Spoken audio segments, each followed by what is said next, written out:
nothing can ever separate us from God's love. Neither death nor life, neither angels nor demons. Neither our fears for today nor our worries about tomorrow. Not even the power of hell can separate us from God's love.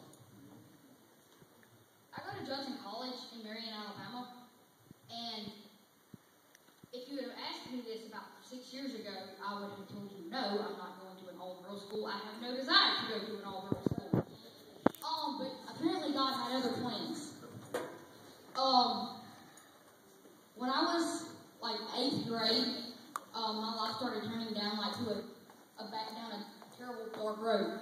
I suffered from depression, and my depression started getting worse and worse until I started cutting, and the cutting got so bad that one night my mom came to get me for dinner, and I was in the bathroom, and she couldn't get in the door because I was sitting there.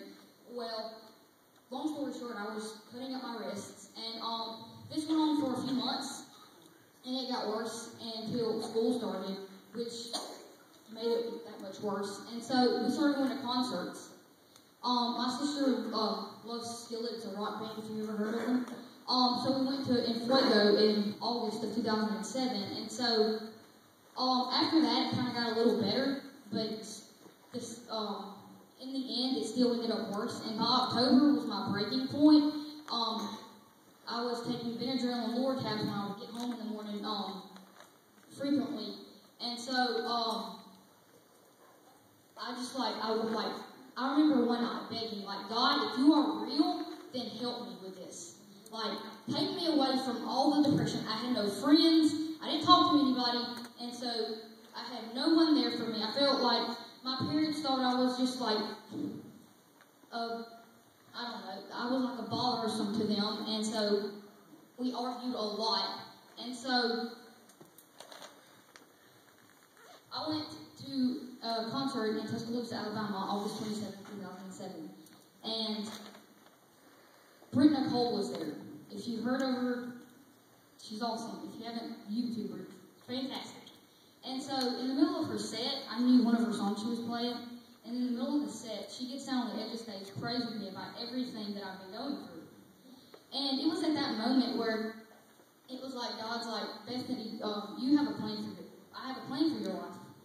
And He will make sure that the path that you're supposed to be on will line up. And if you've ever suffered with depression or attempted suicide or like self-injury or anything, I know where you are. And if you're going through that, I'm praying for you.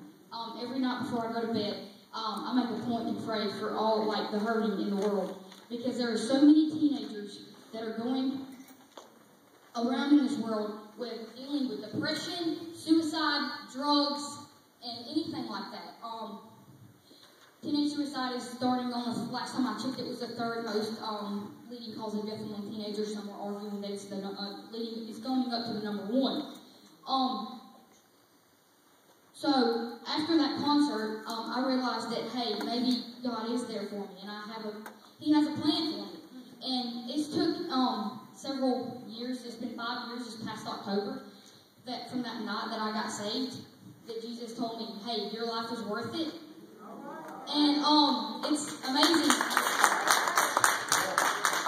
And this last summer, after I graduated high school, my mom was in a gas station and she fell. And it created a hematoma on her spine and created staph infection. And she was in so much pain that she couldn't walk by herself. And so she had an MRI done, and so we took her to the doctor, and so you have to come in, there's bleeding around your spine. I spent the night with her that whole week while she was in the hospital. And the doctor walked in, I remember exactly, Monday morning, the doctor walks in, you have to have surgery or you will die. And I learned the power of prayer that summer. My youth group, we have Bible studies. All the girls have a Bible study and the guys have a Bible study.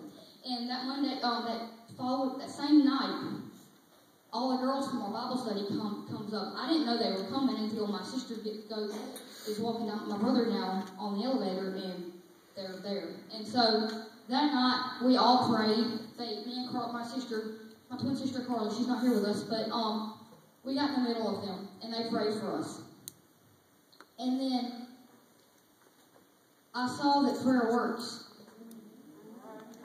And my mom is good now. She's getting there. And so it's crazy how God takes you through paths that, like, depression is horrible. It's eating away at this generation.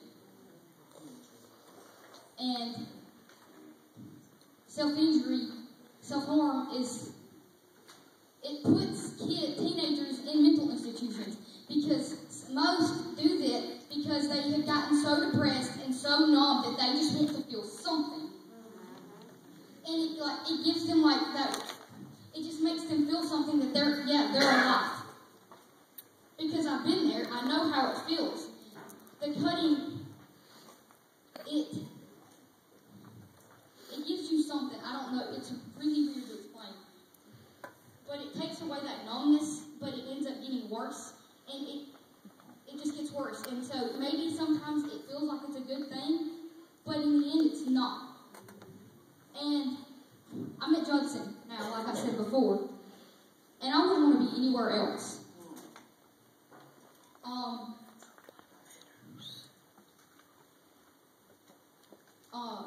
I started a page for a senior project, and I let it just sit there until the past few months I wanted to do something with it. The page is called Hope Life Matters. It's on Facebook. Please go like it. It's my story. And through this, I have been able to talk to so many teenagers about the suicide and the depression and the self-harm, that I have been able to share that there is a light at the end of the darkness, that this tunnel that you're walking through it's going to end. It's not forever. And just a month ago, I gave my testimony at Awakening. It's our college thing, church service on Monday nights. And so I was able to share this with my students, my fellow students. And so one girl came up to me at the end and said, "You know exactly what I've been through." And I'm like, yeah, Jesus loves us. It doesn't matter where we are. He will meet you. You don't have to go take steps. He will meet you where you are. He does not care where you are at. And that's just, that's like my number one thing about like how Jesus loves you, and he doesn't care where you're at. He will come meet you where you are. Thank you.